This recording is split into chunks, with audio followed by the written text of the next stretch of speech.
तो आज के इस लेक्चर में हम लोग बहुत ही इम्पोर्टेंट टॉपिक को डिस्कस करने जा रहे हैं जो कि एटॉमिक मास से रिलेट करता है। तो ये हमारा atomic mass and molecular mass का लेक्चर नंबर 2 है। आपने क्या ये देखा है कि जब भी हम पीरियोडिक टेबल की बात करते हैं तो उस पीरियोडिक टेबल में बहुत सारे एलिमेंट्स के जो एटॉमिक मास होते हैं वो आपको फ्रैक्शन में मिलते हैं। ठीक है, ऐसा क्यों? ऐसा क्या होता है कि उनके एटॉमिक मास फ्रैक्शन में होते हैं? यानी in the periodic table we see fractional value of atomic mass for most of the elements. Why? तो इसी को अब हम लोग डिस्कस करेंगे और इस एटॉमिक मास को हम लोग नाम देते हैं एवरेज एटॉमिक मास। और ये एवरेज एटॉमिक मास जनरली हम उन एलिमेंट्स के लिए कैलकुलेट करते हैं जिनका आइसोटॉप्स एग्जिस्ट करता है। तो नेचर में उनके आइसोटॉप्स होंगे और सभी आइसोटॉप्स के अलग अलग अबंडेंस होंगे या परसेंटेज होंगे। इसलिए जब भी हम उनका एवरेज एटॉमिक मास कैलकुलेट करेंगे तो वैसे केस में उनका जो एटॉमिक मास आता है वो फ्रैक्शनल आता है।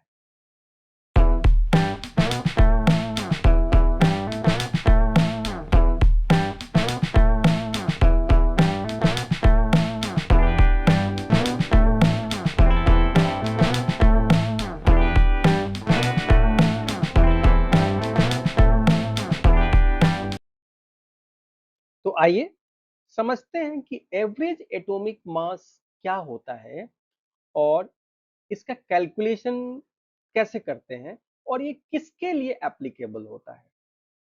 तो देखिए, एवरेज एटॉमिक मास को हम लोग मीन एटॉमिक मास के नाम से भी जानते हैं, क्योंकि एवरेज कैलकुलेट करना मतलब मीन कैलकुलेट करना होता है।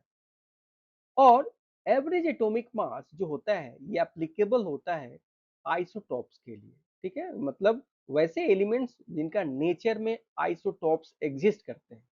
आइसोटॉप्स आपको मालूम होगा कि सेम एलिमेंट्स के एटम्स होते हैं जिनके एटॉमिक नंबर तो सेम होते हैं लेकिन मास नंबर डिफरेंट होते हैं। ऐसे स्पीशीज को हम लोग आइसोटॉप्स का नाम देते हैं। यानी isotopes are those particles which have same number of protons but different number of neutrons, ऐसे भी बोल सकते हैं। या isotopes are those particles which have same number of atomic number but different number of mass number। ठीक है, यानी जिनका एटॉमिक नंबर सेम होता है बट मास नंबर डिफरेंट होता है, that species are known as isotopes.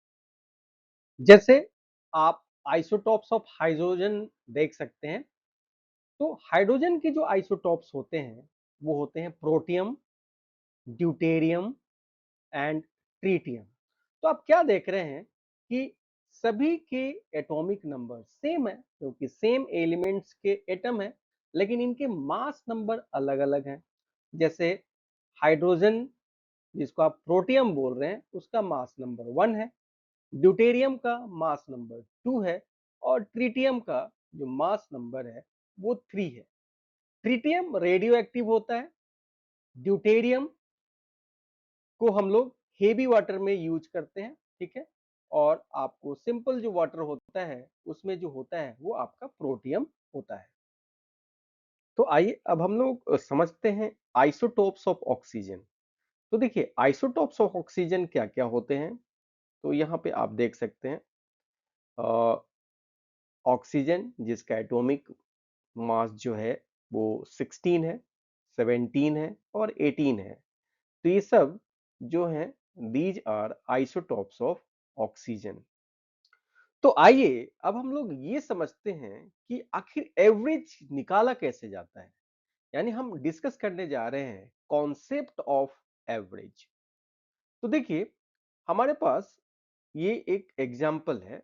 Let us consider a set of 20 balls containing 15 red balls and 5 white balls.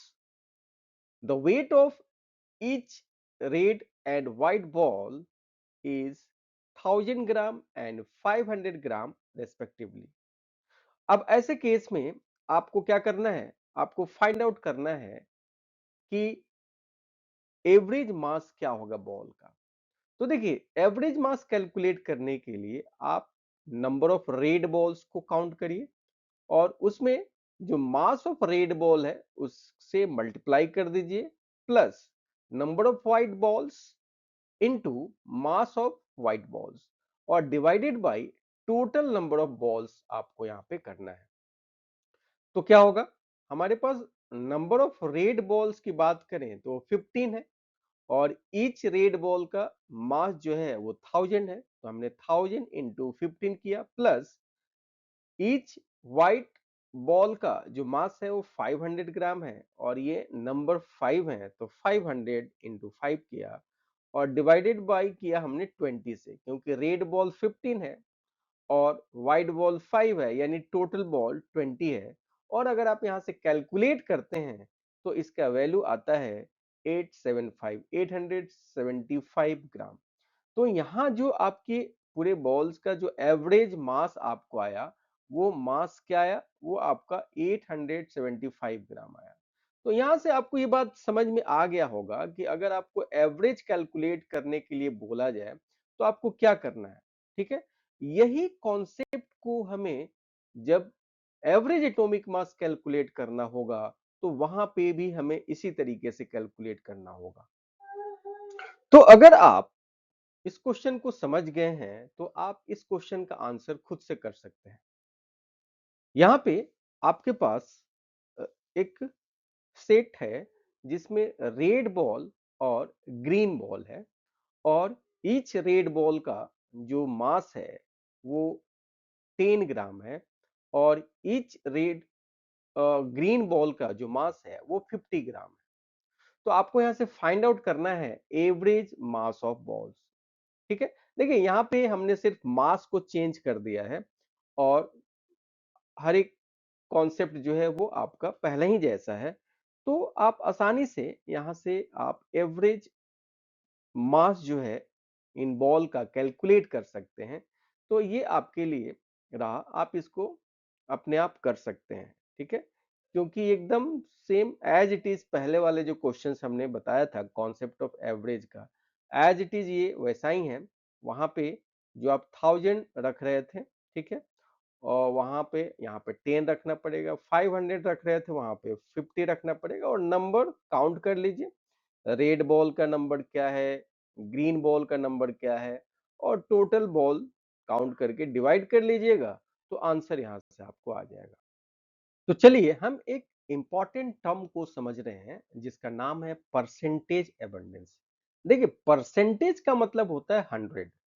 तो अगर आप किसी भी आइसोटॉप्स को आप 100 में इंडिकेट करते हैं तो वो उसका परसेंटेज कहलाता है और इसको हम लोग परसेंटेज के टर्म्स में वहां पे लिखेंगे, जैसे 2%, 3% या 75% या 60%।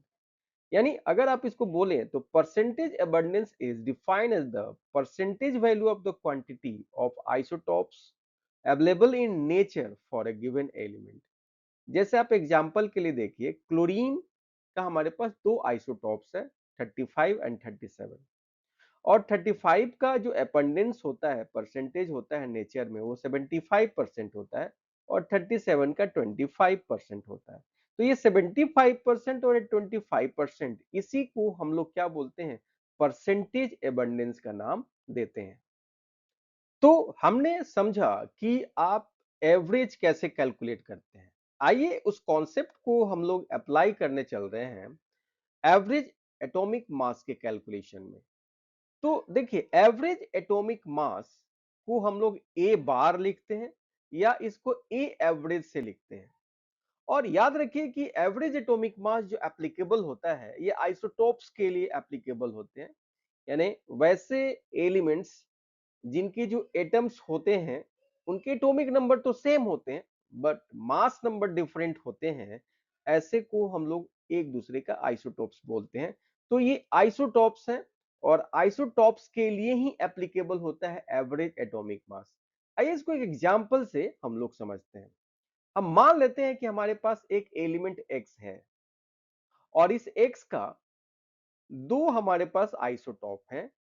दोनों का देखिए एटॉमिक नंबर सेम है, जेड है। एटॉमिक नंबर को हम लोग जेड से रिप्रेजेंट करते हैं और मास नंबर को हम लोग ए से रिप्रेजेंट करते हैं।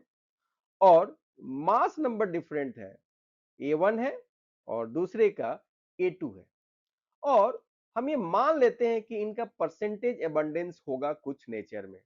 तो हम A1 वाले का परसेंटेज एबंडेंस में हमने 1 मान लिया है और A2 वाले मास का हमने परसेंटेज एबंडेंस 2 मान लिया है। परसेंटेज एबंडेंस आपको दिया रहेगा क्वेश्चन में, ठीक है, या आपको बताया जाएगा कि अगर क्लोरीन है तो क्लोरीन का 35 वाला कितना परसेंटेज होता है, क्लोरीन का 37 वाला कितना परसेंटेज में रहेगा, ये आपको ऑलरेडी दिया रहेगा।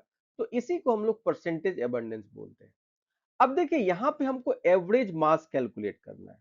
तो भाई एवरेज मास कैलकुलेट करने के लिए हमें क्या करना पड़ेगा कि ए वाले का टोटल मास कैलकुलेट करना पड़ेगा और A2 वाले का मतलब A1 वाले का टोटल मास कैलकुलेट करना पड़ेगा और A2 वाले का टोटल मास कैलकुलेट करना पड़ेगा और डिवाइड करना पड़ेगा 100 से, क्योंकि यहाँ पे हम लोग परसेंटेज की बात कर रहे हैं।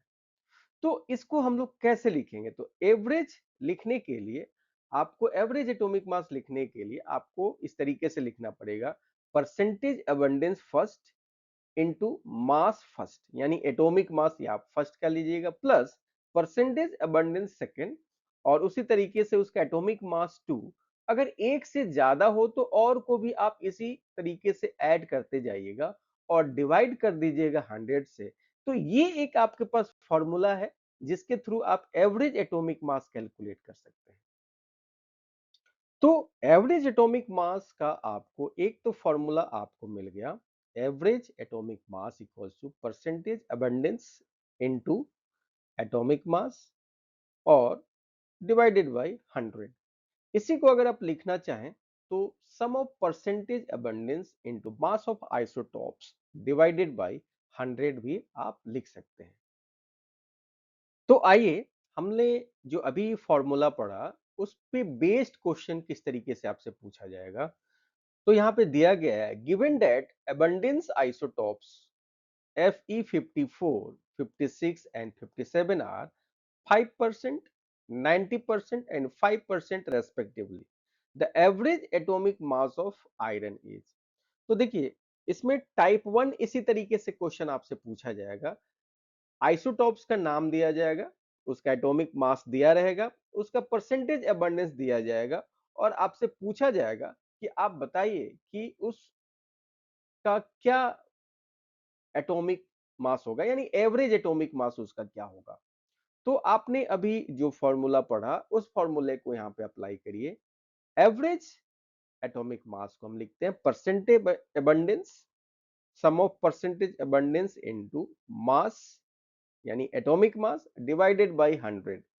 तो यहाँ पे आप सबका सम कर लीजिए, यानी यहाँ पे अगर हम देखें तो 5% है 54 वाले का, 90% है 56 वाले का और फिर 5% है 57 वाले एटॉमिक मास वाले का, डिवाइडेड बाय 100 कर लीजिए। तो इस तरीके से अगर आप करते हैं तो जो आपका एवरेज जो एटॉमिक मास आएगा वो 55.95 आएगा। इसको अगर आप राउंड अप में लिखना चाहते हैं तो आप 56 लिखते हैं। तो देखिए हमने फर्स्ट टाइप के क्वेश्चंस को आपको डिस्कस किया और वो डायरेक्ट फॉर्मूला पे बेस्ड था जिसमें परसेंटेज अबंडेंस आपको दिया रहेगा, सबका आपको मास नंबर दिया रहेगा और तब आपसे एवरेज एटॉमिक मास कैलकुलेट करने के लिए पूछा जाएगा। ये सेकेंड टाइप का क्वेश्चन कुछ इस तरीके से पूछता है, and element X has three isotopes X20, X21 and X22. The percentage abundance of X20 is 90% and the average atomic mass of element is 20.11. The percentage abundance of X21 should be। तो अब देखिए पहले वाले type questions में आपको average atomic मास पूछा जा रहा था, तो वैसे केस में सबका परसेंटेज अबंडेंस मालूम था। लेकिन अब इसमें आपको एवरेज एटॉमिक मास दिया हुआ है और एक का परसेंटेज भी आपको दिया गया है और दूसरे का आपको यहां से परसेंटेज पूछा जा रहा है। तो इस क्वेश्चन को कैसे सॉल्व करेंगे? तो ये सेकंड टाइप के क्वेश्चन है जो इस तरीके से इसमें पूछा जाता है। तो देखिए यहाँ पे आपको दिया गया है कि x20 जो है वो 90% है। इसका ये मतलब हुआ कि अगर टोटल को आप 100 मानते हैं, उसमें से 90% क्या है आपका x20 है। इसका क्या मतलब हुआ कि अगर x20 का परसेंटेज प्लस x21 का परसेंटेज प्लस x22 का परसेंटेज अगर आप ऐड करते हैं तो ये वैल्यू 100 के इक्वल होगा। और इसमें से अब हम x21 प्लस x22 का परसेंटेज अगर निकालें तो ये क्या हो जाएगा 100 माइनस परसेंटेज ऑफ x20। और यहां से आप x21 प्लस x22 का परसेंटेज अगर निकालते हैं तो 100 माइनस 90 होगा। और फाइनली यहां पे परसेंटेज 21 का x21 प्लस परसेंटेज x22 का वैल्यू 10 आ गया। ठीक है, तो यहां पे अब देखिए 2 का वैल्यू आपको यहां पे 10 दिया गया है। ठीक है, तो अब हमको यहां पे मानना पड़ेगा कि let the percentage abundance of x21 equals to y%। तो आप यहां पे क्या पा सकते हैं x22 का जो परसेंटेज अगर आप निकालोगे तो वो वैल्यू कितना हो जाएगा 10 माइनस y%। ठीक है, क्योंकि टोटल 10 दोनों मिलके हैं। तो अब x22 का परसेंटेज अगर आप निकालोगे तो यहाँ पे 10 माइनस y% हो जाएगा। अब इस वैल्यू को इस फॉर्मूला में रख दीजिए।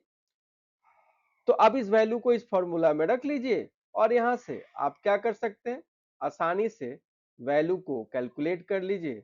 और यहाँ पे हमने y कैलकुलेट कर लिया और y का वैल्यू कितना आया 9% आया।